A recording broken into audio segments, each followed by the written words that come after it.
Good evening, Namaste. Welcome to the first episode of season 3 of TuriyaTalks. We had two wonderful and engaging sessions with our audiences before this one. More than 100 of emails, questions, multiple engagements, and discussions have taken place in the earlier episodes. Just as season 1 of Turiya Talks had exceeded all our expectations, season 2 was nothing but the same.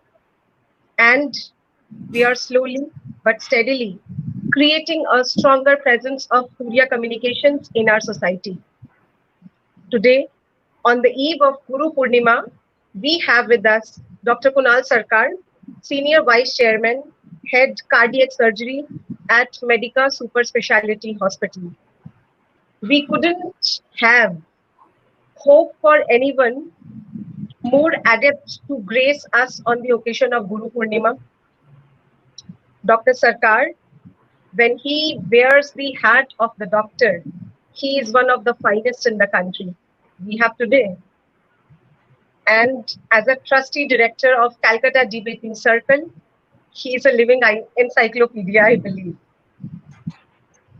Dr. Sarkar, let me tell you, it's not only me, but on behalf of our audience and our team, it is an honor to have you this evening. Welcome to Turiya Talks, sir. Sandhya, thank you very And much now for having we are me. back with season 3. Be a part of the conversation now and get a chance to interact with guest speakers from all walks of life every Tuesday and Saturday at 6:30 p.m. only on our YouTube channel. Subscribe to Turiya Talks and hit the bell icon to never miss an update.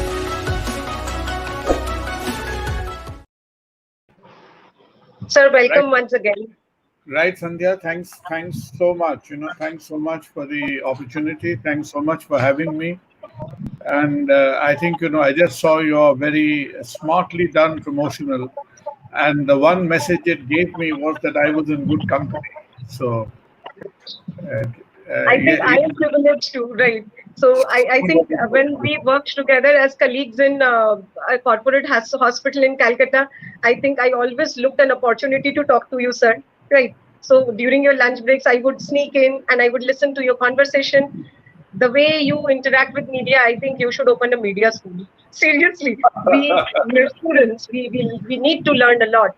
Messaging with right tone, language, I think that's very, very important. People, those who can't communicate, they would not live long, right? So, sir, I'm saying the Sanskrit root, gu means darkness or ignorance, and we all know, and ru denotes the removal of the darkness. So, now we are possibly in one of the worst global crisis since the Second World War, and we are going through a long dark tunnel which we have seen in terms of lives lost, economic turmoil, chaos, and disturbance in every sphere of life and work.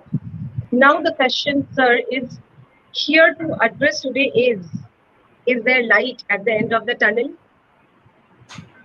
Sir, I start today's session by asking you, from a point of view of a doctor, how challenging has COVID-19 been, sir?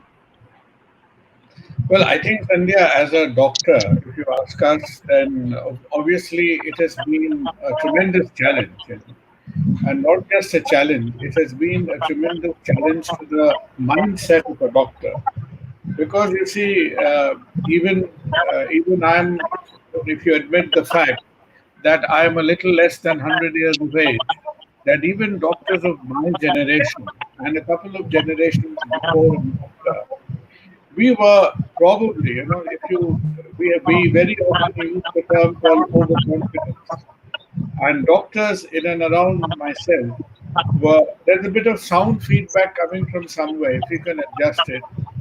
So, you see, medicine was going through a phase when, if you consider that, in the late 1920s, we had discovered antibiotics. Through the 60s and 70s, we had conquered heart disease. Through the 70s, 80s, and 90s, we had almost come to terms with cancer. So all in all, put together, the medicine. Doctors and medicine in general was a little bit overconfident. We thought that look, almost each and everything of the disease spectrum, we had a kind of handle on it, and everything we treated, from infections to heart to cancer, the treatment results were improving, the risk factors were decreasing.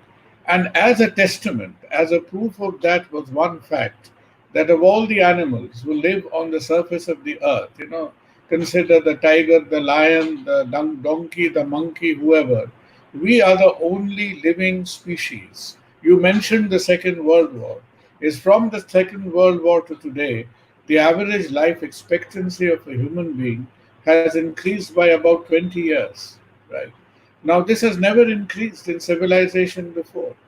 If you consider the Industrial Revolution, which happened in the late sort of 19th century, from the Industrial Revolution to today, the life expectancy has increased almost 30 years.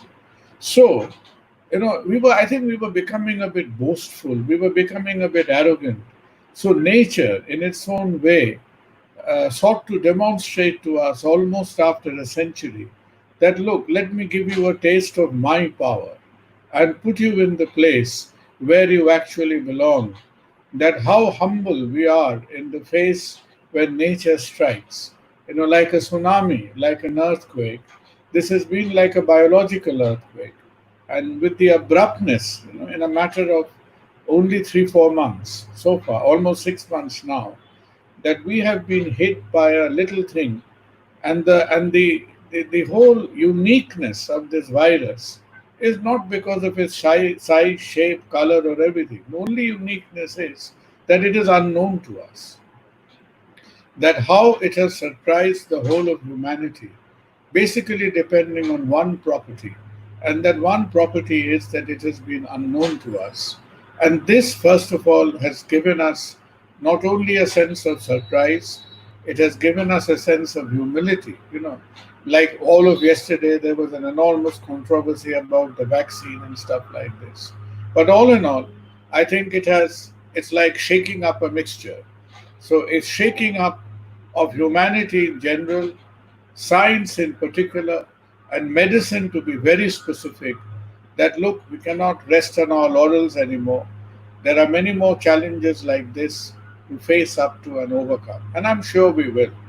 I'm sure we will. Right, sir. Sir, we can understand that the next few months or maybe next few years, who knows, is going to be completely different than what we have experienced for most of our lives, with rules and regulations changing. Health measures are becoming more and more serious from now on. And the most important is people are becoming more and more conscious. Sir, what's the new normal? Uh, Even with the hope we say that the pandemic gets over. Sunday, I think there will be quite a few. We have to change our perceptions. We have to retune ourselves. And much of this experience that we are living through now, it's like what is said, learning on the job. You know, that people are living from day to day, people are encountering problems from day to day, and people are being, trying, it is provoking our thought process to come up with the solutions. And there are so many things, there are so many things we will change, and some of the things will change for good. For example, I tell you one thing, the concept of being in office, I think, has changed for good. Whether you have a virus or you don't have a virus, the whole concept of a lot of people requiring to be in proximity with one another, huddle up, work, and talk. You need to come to one place at 10 o'clock in the morning, 9 o'clock in the morning, and get your work thing in order. I think that concept has changed for good. The second thing, which will change for good is this whole concept of living in densely populated cities. This is far more fundamental, right? So if you're a little bit critical, then in Bangla we say that we celebrated a few things. We celebrated the bheer, the crowd, the rally, the millions and millions of people. Each one of us had used to say that look, You've got slums, you've got bastis, you've got Dharavi, which has in that little area where you have population of 1.5 times of Boston lives in that area. So things like crowd, clutter, bheed, bastis, slums, people living in densely populated, packed like sardines in cities. This was a normal to which the current civilization, and look, the current civilization is not that old because your and my movement, living condition, habitats have all been defined within the last century, within the last 100 years, following the flourishing of the Industrial Revolution. So I think office, work, uh, accommodation, living, concept of cities is due for a change. Education, I think education will almost be unrecognizable, will completely be unrecognizable. And I think, you know, everybody thinks the other person's life will change. But me as a doctor, I know very well that my life will change, my co worker's life will change. And each of us will try to have to predict that what that quantum of change may be. And some of these changes will be positive, some of these changes will be catastrophic. If I think of my colleagues, my friends, the youngsters who are in travel and tourism, I think I really have the utmost pity for those people because this whole business of people whizzing from one part to the other in a matter of hours and days, that would have that would have definitely changed for good. So I think there will be a lot of new normals. The new normal will not just be in terms of social distancing, in mask wearing. I think it will make fundamental changes to our habits of working, living. Living is going to be very different. I think there are lots of. I think one thing you will see a great difference is people living in cities packed like sardines.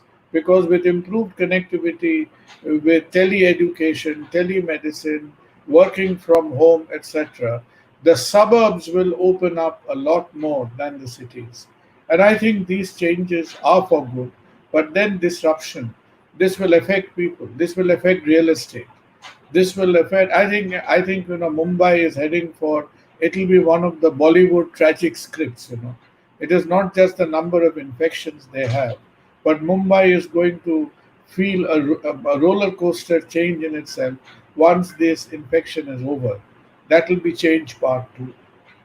And some of the changes, I think we will find it difficult, but we will have to. We do not have a choice but to get accustomed to it. So it's coming, it's there already. Thanks, sir. I can see that many viewers are joining. For those who just joined, we are discussing pandemic light at the end of the tunnel with Dr. Kunal Sarkar. Sir, there is a song by American singer Gloria Gaynor, and I think she said that just long as I know how to live, I'll survive, and that's what matters. As long as we believe in that, eventually everything will be okay, and we are just entering a phase of transition as more and more people are trying to rejuvenate themselves. Sir, what lessons should we learn from this pandemic widespread? You have talked about a couple of sectors, you have talked about Bollywood in Bombay, but what lessons should we learn from this pandemic? I think the first lesson, because not many of us realize, we have been all very, especially those of us who are dealing with medicine, those of us who are in epidemiology, we've been looking at medicine, we've been looking at lots of people in critical care units, you've been looking at those numbers flashing across television screen, those complex graphs that we try to make sense of when we review the progress of COVID through the night. All that is there. But honestly speaking, what is very fundamental to all of us is the first lesson that this gives us is that do not mess with with the world ecology. Do not mess around with nature, right? So I'll just tell you a little story. And little story is that when we were little and the parents gave you a big thrashing and said, look, you've done the same thing again, you refuse to learn, you are making the same mistake over and over again. And this is what the world is telling us today. When in if you just recall what happened in the swine flu, we think this is very unique. No, it is not very unique. We are making the same mistake over and over again and putting almost the whole humanity at risk. Look at the Spanish flu of 1918, 1917, 1918. Why did that start?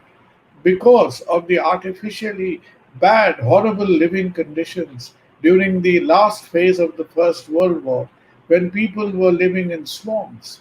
There were soldiers, there were people in rotting villages who got infected from animals, the pigs. So the swine flu was otherwise known as Spanish flu. That happened once. Secondly, is that was 1920. So in 1920, we said, look, 5 crores people died when the population of the world was about 100 and a little more than India's population now, around 180 crores. So 5 crores out of 180 crores people died at that time. Then we thought, we brushed it aside. Some people survived. We then went into technological progress, traveling, globalization, industrialization, absolutely fine, urbanization, great cities, great nightlife, the social norms and whatever little social discipline we had broken down. And that brought us to the middle of another epidemic. That was a lifestyle related epidemic. And that was HIV AIDS. That was in 1980s. We were young doctors in England at that stage, and I remember how horrible it was, the HIV epidemic. We as young doctors were pushed to the front to deal with all these HIV patients. There was no vaccine, no drug, nothing. It took about 10, 15 years before the first drug came out. And now we thought that, look, we've got some handle on this problem. When was that? That was not very long back. That was 1980, 1985. AZT came on in early 1990s. It's not even been 20, 25 years. And in 20, 25 years, we forgot all the lessons of the past and we started messing around with, people in the wet markets, interfering with the animals, torturing them, trying to make esoteric food of the bat and the pangolin and God knows what. Because as human beings, it is like respecting your neighbor. So I have to respect myself. I have to respect my ecological neighbor. And unless I do that, if I think that, I've got a few more gray cells working, I can run a little bit faster, I can write, I've got the power of speech. And therefore, I can tamper with anything and everything. So tampering with the other species around us, tampering with nature, because if we tamper with nature, then what happens is the unnatural coexistence of species who are not supposed to coexist with one another. You are not supposed to be in contact distance with the pig. You only come into that kind of infective distance if you are living in absolutely squalid, hopeless, horrible conditions. You are not supposed to pack up bats and pangolins and all these things in a wet market and make soup and eat them up, right? Because these people, these animals, are supposed to live in their own ecology, in their own system. You are not supposed to go out there and have deforestation. Now, if you continue doing what we are doing today, that will be the recipe. Say, if by 2021, those of us who have survived this epidemic will probably forget this lesson in the next 5 years' time. And is it so? I'm just asking the question to everybody that is it so that by the year 2027, 28, we would have forgotten all the lessons of this pandemic, gone back to the bad old days and get ready for the next one? So it has been the pig, it has been the human transmission HIV, now it has been a funny virus which has come from bats and pangolins, hopefully, if not the Chinese. And do we commit the same mistake, a decade from today and step into the next trap? So I think this is the biggest lesson, that we are becoming like errant children. We are refusing to learn from the lesson, and we the nature is teaching us this lesson probably every 10, 15, 20 years. And with each lesson, I think we are also eroding. So I don't think nature will give us many more chances to self-correct. So this is the biggest lesson of Corona in 2020, COVID-19. Sir, during the past 3 months, we have seen that we have become very much close to our family and friends and well wishers, as COVID 19 has forced us to stay in our house and bond with our family members, something that got lost in the way due to our fast and hectic life. Nowadays, we spend nights and evening with our family members, sharing different aspects and different scenario of our lives, and leaving the digital platform of Ludo and engaging ourselves with the broad games like Ludo, chess, Scrabble, etc. So my question is, uh, has the pandemic made us closer with our family? Something from social perspective. Well, I think it is. It has been both a terror and a tutor at the same time. It has been a biological terror. It has been a terror as far as the disease component is concerned. But all of us who were roaming around, every nook and corner of the city, some of us were genuinely busy, some of us were very busy doing nothing. So there were people who were just pretending, who were pretending to deny the basic minimum social responsibility, social contact, spending quality time with our with our wives, with our family, with our children, grandchildren, whatever it may be. So in some ways, the terror has been a tutor. So, like when you had the Second World War, I think at the beginning you mentioned the Second World War. The Second World War was the biggest lesson from Second World War was the lesson of togetherness, how countries came together, how people survived in the wartime ration. So to me, the lesson of, yes, as you very correctly put it, that we were spending more time at home. We gave away the pretense of being, so valuable, so busy. Every minute was accounted for.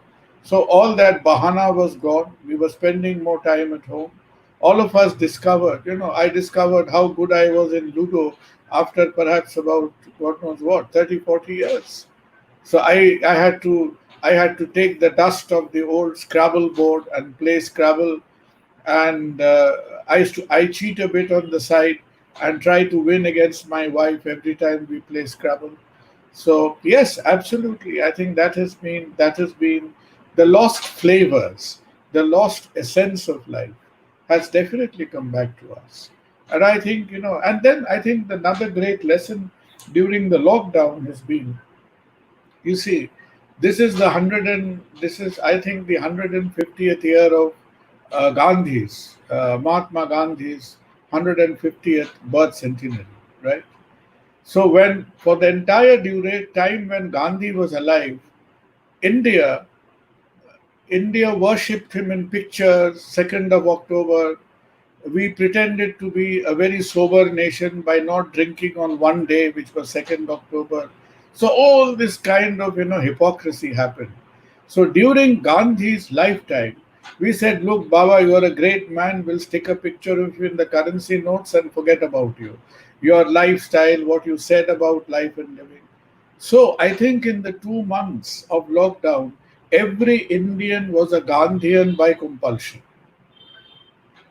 The difference between need and greed in life, that you just don't get on to online shopping because you just fancy, you just don't queue up and buy 25 other items in your shopping trolley because you need to boast, because your shopping trolley needs to look a little bit fuller than the two other people standing in front of you in the queue. So it took, that kind of boastfulness, the braggishness out of life. So I think, it it has been about 71 years since Gandhi has died. But for these 2 months, India became Gandhian by compulsion. We'll take up the question by Dopayan Purkar, but since you have touched the chord of few drunkards or those who love drinking, I wanted to ask you something very interesting, sir. It has been difficult for many people as the country went for total lockdown. Right. Many of them were becoming restless and paranoid, and there was a sense of loss. But as everything takes time to get accustomed to, many of them have stopped smoking or drinking for last 3 months. It must be very difficult for someone to leave something that has become their main source of joy. Sir, has the enforced lockdown helped people with drinking and doping problems? Report in the US talk about a huge number of relapses. What is your take on this, sir? You see, my take is two things. Is being a poor doctor. I've lived most of my life under that limitation. You know, First of all, being a doctor and be poor. So when you put these two things together, it makes me a poor doctor. Hence, I have never had enough money in life either to smoke or drink. Right. So I cannot share. I confess. I lost my father very young, and my father was a brilliant individual. But the trouble is, since they spent their youth in jail during the freedom struggle, these poor people started smoking from the age of 14, 15 when they were stuck in jail, from the armed constabulary movement and all that. And my father never drank in his life, but I saw him suffer. The first heart attack I ever saw in my life, the first cardiac arrest I ever saw in front of my love was my own father when I was like 12 and a half. So, thanks to that sort of terrorizing familiarity with cigarettes, I've never smoked and I never had enough money to drink in my life. So, I could not miss something that I had not started, I confess. But I realized one thing psychologically very important is there is nothing in life, that says that a chap who does not smoke is a better person than a chap who smokes. No, it doesn't. I do not subscribe to the view that kind of sermonizes and say that because somebody drinks is a social drinker, so as to say, that he is any lesser person than the chap who does not. I've seen a lot of mischievous people in life who neither smoke nor drink. So that is no character certificate for anybody. But one thing I tell us is look, once again, these kind of habits we have given to no, 30% or I think 37% of the world population smokes. Probably even a bigger percentage is given to this thing called alcohol. And when you talk about alcohol, I'll again tell you a little story that in the late 80s when I'd gone to England, I was a total dehati then. I never had any idea, English way of life and everything. And at the end of the day's work in England, the main thing is after you've slogged your whole day in the hospital and all, people go, there is always, you have a big hospital, and every big hospital has a big pub attached to it, right? So there is nothing like a common room, most hospitals, especially in London. No London hospital, every London hospital is cramped, there is lack of space. And the oldest London hospital is about 700, 800 years old. They used to have a big pub by the side of it. So every evening you go to the pub, and all my friends, colleagues, you must have seen an Englishman drinking beer. Their beer comes in a pint. A pint, I think, is almost like a liter, huge glass. And I used to think myself, what's happening? These people, they used to drink a couple of those glasses. And by the time they drank a pint of beer, I probably went through 10 glasses of orange juice and got acidity at the end of the evening. But then I realized that, I look back, I'm a bit of a history fanatic. So I looked back the history of beer. I said, why on earth do these people drink beer in these bottles? That is because of another pandemic. That is because of the cholera epidemic. When people used to have the cholera epidemics in Europe, people did not realize that if you drank beer, you never got cholera because beer is distillated water. But people never purified normal drinking water. They used to have drinking water from tap or some well somewhere and drink the water, which had the cholera contamination. So people realized from Victorian England that look, if you drink beer, you may get a little bit drunk, but you never got cholera. So that is why an Englishman drinks beer in those amounts. So anyway, I really think it's a bit unkind to people.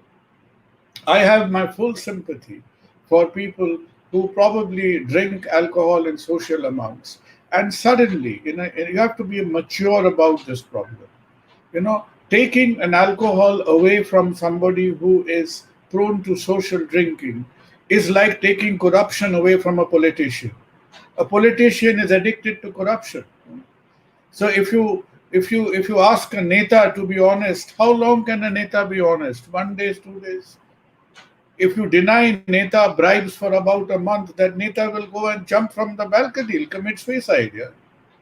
So there are certain things you have to be practical and pragmatic about. And I think, there was no medical reason. There was no medical reason at all and I think a lot of people I know, some of the people I know, they really became psychologically disturbed. So you cannot give one thing to life and then take it away.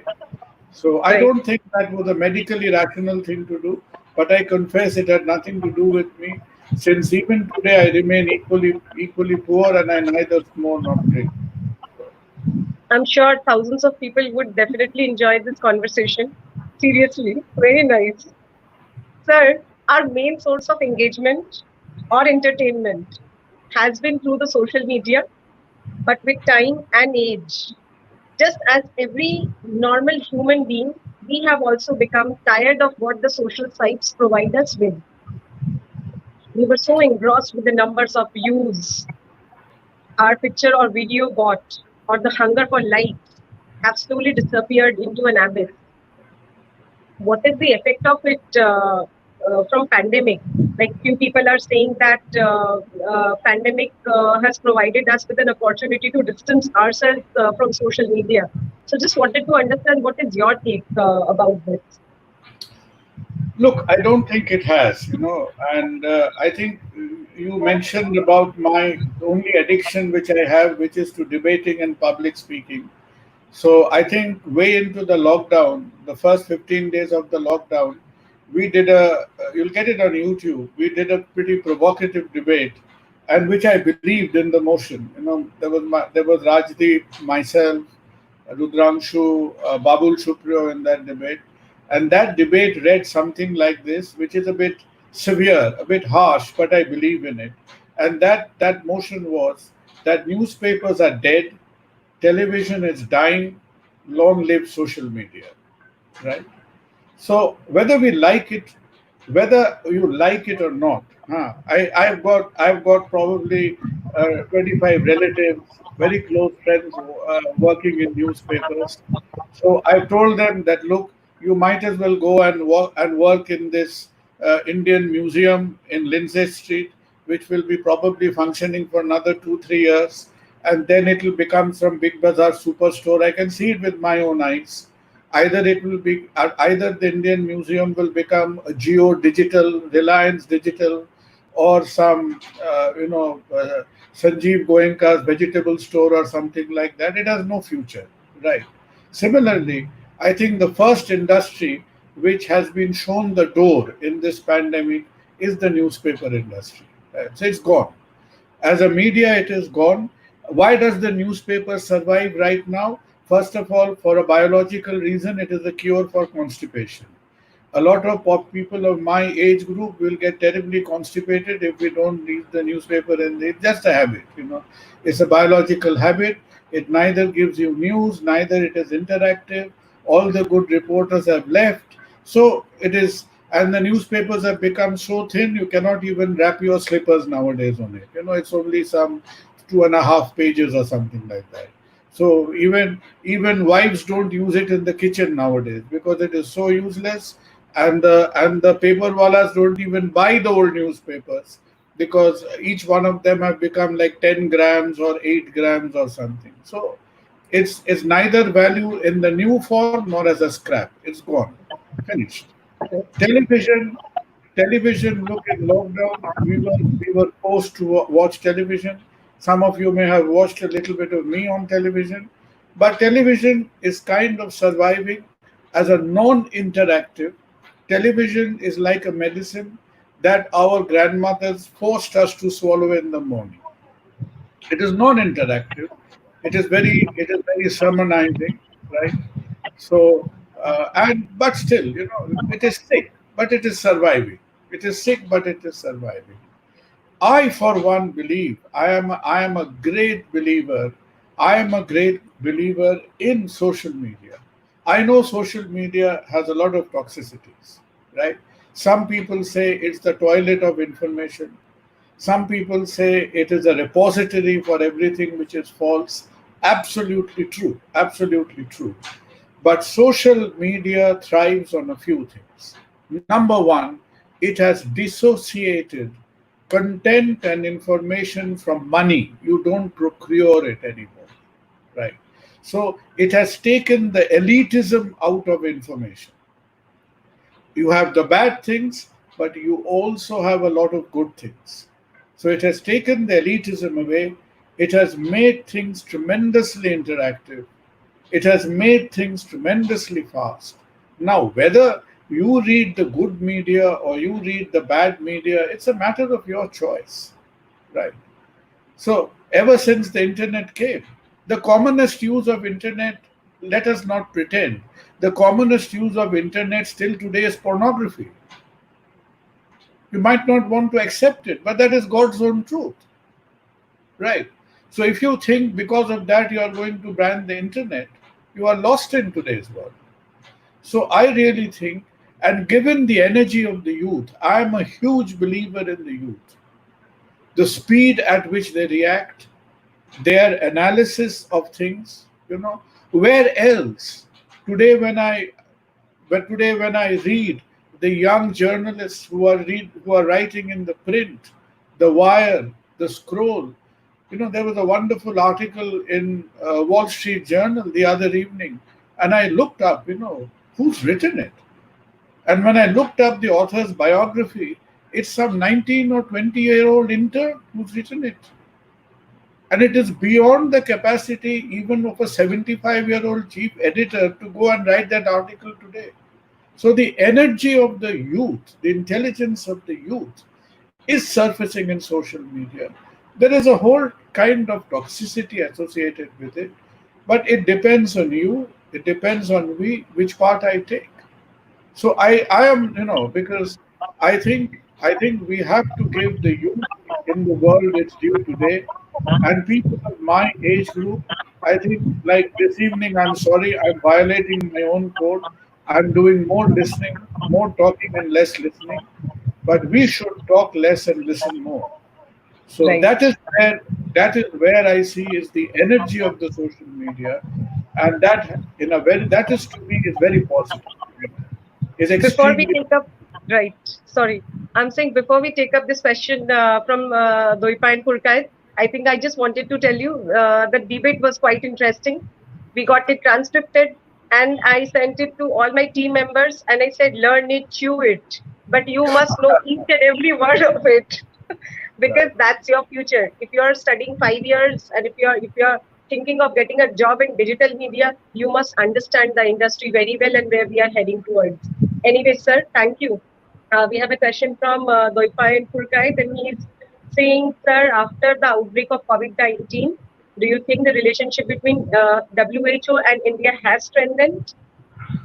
Vipin, I think it's a good question, but let me tell you, I've been following, I've been tracking, following, reading this WHO business, this WHO and the pandemic business with some interest. So the short answer to your question is that the future of World Health Organization and the future of any newspaper in India, as we just said, is equally bright, right? So who is facing extinction, and why is who facing extinction? Because who is at fault? Period. Full stop. And let me not get into, I can talk about who and the pandemic for the next 15 minutes. I won't do that. But if you do a little bit of shift through a little bit of the literature, the mere fact, apart from the stupidity with which we started it in Wuhan in November, then the Chinese Lunar New Year, then the Chinese Communist Party refusing to acknowledge it and all this business. But central to everything was the WHO mollycoddling up to China because China was feeding it with a lot of benefit money, this, that, etc. And the WHO, the bottom line is at fault. And today, if you know, the WHO is getting a little bit of guilty conscious because ever since this two things have happened: the Chinese trade war, the Indo-China border war, the Sino-Japanese problem. So China finds itself a bit of an international pariah at the point of time. And because China's position has weakened a little bit, today you see how opportunistic who is, who said, we are going to reinvestigate because our office warned us before the Chinese office. But I think as soon as US comes to control with its own chaotic situation with the pandemic. It's even more chaotic than India if you follow what's happening with corona in United States. I think it's period. It is end of season for WHO, and I think most of the WHO functionaries have submitted their CVs on website. There you might see some of the very high WHO officials working in superstores and McDonald's in a few months from now. So I think their future is sealed. And India should not. We need a new international health organization. We need far more safeguards in it. We need far better standards in it. And who has betrayed the world? So who does not have a future? We'll quickly take two, three more questions. After this, will the workplace become more empathetic, I mean to say, sorry, empathetic ground from the perspective of employers, sir? I wish I knew the answer to it because you see a lot of when people are in difficulty, we react to a situation because we are in difficulty, and a little bit of benevolence, a little bit of altruism, a little bit of empathy starts showing. But how the world is going to behave from an employer employee perspective once we are back to so called normal, outside this, not thinking of the virus, 10 times a day, is very difficult to say. So you take the example of one thing, work from home. Work from home can be tremendously misused. The mere fact that you are saving on the cab fare or a bus fare to come to the office may actually boomerang at you. And like, many of the young women who go out to work at the moment, because like across the sectors, the workload is less, people are doing some selective work from home. I see that, they are saying, look, work from home is a good place. But what would happen, if the role of a woman in a workplace is actually very challenging, far more challenging than a man's place in work, right? Far more challenging. When a woman takes up a profession, you have been through about 5 times more challenge than what somebody from my species have been. And I don't fancy, I don't see people suddenly being an epitome of virtue and saying that, look, I'm not going to call this young girl who may have a young family to look after at 8 o'clock at night and give some assignment to be completed by 10 o'clock in within the next 2 hours, only because that woman has a family commitments. I doubt it. For how long we will stick to this kind of morality? So in my mind, it is a bit of a double-edged sword. It is a bit of a double-edged sword. And how will employers react? You see, the employers at the end of the day may be saving money, because I for once feel that I think 30% of the rented office spaces will be vacated straight away. People will stop paying rentals for offices anymore. People will not rent spaces anymore. People will rent rooms. Couple of rooms for an office. Everything will start looking. If you've been to the High Court Pada, every lawyer has a little pigeonhole and a bathroom to go to. So I think many so-called registered office addresses will start looking like that. People will not rent spaces unless you have a good reason to need it. To need it. But the Yeah. answer to the question, does that necessarily make us more empathetic? Does it make us more ethical? I do not know. What will it do to medicine? You ask a very good question. I'm telling you something which we keep it as a secret. It's very horrifying. As doctors, we never divulge this to the world. I'm just finishing my book on Indian healthcare, where I've written a chapter on this. If you consider the number of women who come to medicine, it's a workplace, right? It's a professional course. At the graduate level, boys is to girls is 50-50. India produces 65 to 70,000 doctors every year. At the graduation level, we are 50-50. You look at the post graduation level, now come to the MD level. And at the MBBS level, the girls outshine the boys academically. The average results in the girls are genuinely better than the average results in the boys. So it's not to say they're not doing well academically, they're doing very well academically. Now, just add 3 years to it. From MBBS come to MD. Now at MD, the percentage from 50-50, it has now fallen to 70-30. So 20% of these bright young women has come to medicine is not to be seen anymore. And after MD, you come to the professional stage when somebody is actually working in clinical medicine, as in medicine, gynae, obstetrician, radiologist, whatever. What is the percentage then? The percentage then realistically is 90-10, or if you are a little bit more congratulatory, you will say 80-20. So at the beginning of the process, you were 50-50. At the end of the process, you are 20-80 or 10-90. And why did this happen? Because this entire process is so unfriendly and unempathetic, to use your word, unempathetic to incorporate 50% of our population into this professional stream. When did medical education start in India? 1835. So from 1835 till 2020, in 185 years, we have not taught ourselves how to incorporate women in the. There is a Bengali serial happening these days. I don't watch serials. I just saw it. The life of Kadumbini Ganguly, the first Bengali doctor who qualified from my medical college, 1888, right? So from 1835 till today, medicine has not taught itself the empathy, the ethics, how to incorporate women in medicine. That is where we are. So whether 6 months of a pandemic is going to change that outlook, I doubt. I doubt very much.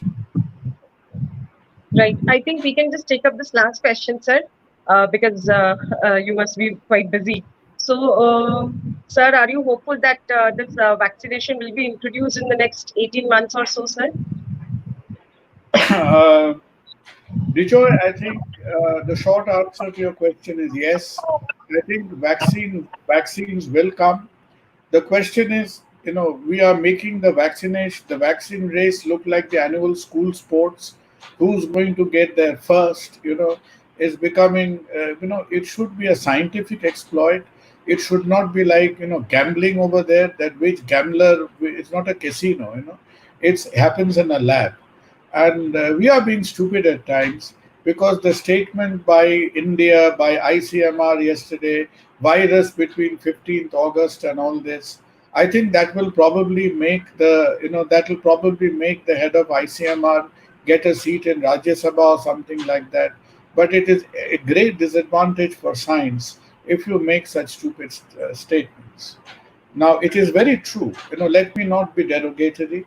It is very true that couple of the Indian viruses, the one you heard about yesterday, the Bharat Biotech Covaxin, yes, it has done well in the animal experiments phase. We have every hope that it will turn out to be effective. There is a second Indian vaccine, I think by Zydus. Even that in the first stage has shown good results. So I think there will be multiple viruses, multiple vaccines. A, it has to be safe. B, it has to be effective. And C, we have to be intelligent enough to make this available to the population in a systematic, once again, I repeat the word, corruption free way. In India, to do anything without corruption is a huge challenge. So I think a virus, the vaccine will come, may not be as dramatic as 15th August because the coronavirus, the last I know, has not taken membership of any party. And though some of so it does not belong to the BJP or a Congress, the last I know, it may have changed. Somebody may have changed the party constitutions and start taking in coronavirus as members. It's very difficult to do so. It's only 100 microns. There are some people who wanted coronavirus to be subject to NRC so that it doesn't enter into foreign countries. You could not even do an NRC for the virus. That's how it came and infected us. So please let us not put our foot into these stupid traps. Science is going to take time. You know, when smallpox vaccine was discovered in 1798, the virus was discovered, the vaccine was discovered before the virus was discovered. And how long did it take humanity to discover smallpox vaccine? 10,000 years. 10,000 years. You have Egyptian pharaohs who have died out of smallpox. And Edward Jenner found the solution in 1798. So I hope it doesn't take 10,000 years this time. We are a little bit cleverer right now. It will come. Either I think it won't, the earliest vaccines, maybe September, October, could as well be an Indian vaccine. The most of them would probably come, there will be more than one vaccine. Most of them will probably come early next year. And we hope that more than one vaccine may be effective in India. You know, it takes a vaccine company has to sweat it out to manufacture 5 lakh, 10 lakh doses. India's population is 130 crores. So if you go by that rate, then it will be almost the next pandemic by the time the entire India is vaccinated. So we have to step up production, make distribution corruption free and uniform. But I am very hopeful that a good, effective vaccine will come anytime between September, October to early next year. Great, sir. Thank you. Sir, can we wrap up the show? Yes, absolutely. Absolutely. I think, Because we thought that I thought this format will be just for 40 minutes, but oh, right, is we it? received so many questions. Yeah, it's 53 minutes, right? Oh, is it? Okay, fair Yeah. enough. My apologies for overstepping No, your not time. only that. People, if you're ready to answer, I think we'll have some 30, 40 more questions, which I I don't think, want. let Right, me because right. let me not stand between all of you and a good dinner. And I'm sure, I pray that all of you maintain good health, be safe, and whatever we do, remember the best. I'm not wearing one now, but the best vaccine is the mask, right? So that is the magic weapon we have with us right now. So please, wherever you go, make sure that you, your friends, colleagues, everyone wears the mask, and let us be safe and sensible. And God bless you all. Be safe. And Sandhya, Sir, thank you for the opportunity. sir, Thank two you. minutes. I wanted to share something. Can I? Yes, of course. So I wanted to say, hope is being able to see that there is light despite all of the darkness. We are at the end of our first episode of Turiya Talks Season 3. Sir, thank you so much for taking time off your busy schedule and being a part of this session on pandemic light at the end of tunnel. It was a very, very interesting session. When we started off with Turiya Talks in the month of December, things were moving forward pretty swiftly. And then there was a bump in the road, the COVID or coronavirus, what we say. Things haven't been smooth. but we haven't stopped from growing and catering to our clients in the best possible way. I wanted to take your blessing, sir. Seriously. So today, in the presence of Dr. Kunal Sarkar, I would also like to announce that we are launching our exclusive content marketing and video marketing services. As you all can understand, with the reduction of meeting in person, the power and the potential of content and videos keep growing stronger and strongest. And you must have seen that Dr. Sarkar narrated 2, 3 stories.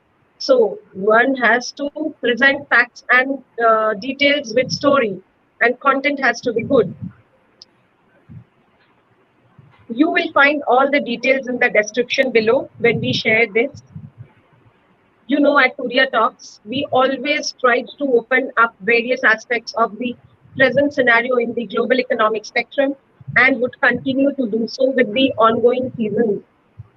The season was quite interesting and interactive, and we hope it helps you in finding your ray of hope and plan a better and harmonious future with your family. Those who have joined us late today can watch the entire episode in the video now. Let us know your thoughts in the comments. Like, subscribe, and press the bell icon for receiving notification from Turiya Talks. Until next Tuesday, this is Sandhya Satodia signing off. Good night, take care. Don't stop believing in yourself and have a great weekend or week ahead, because I think all are same now. Thank you. And now we are back with season 3. Be a part of the conversation now and get a chance to interact with guest speakers from all walks of life every Tuesday and Saturday at 6:30 p.m. only on our YouTube channel. Subscribe to Turiya Talks and hit the bell icon to never miss an episode.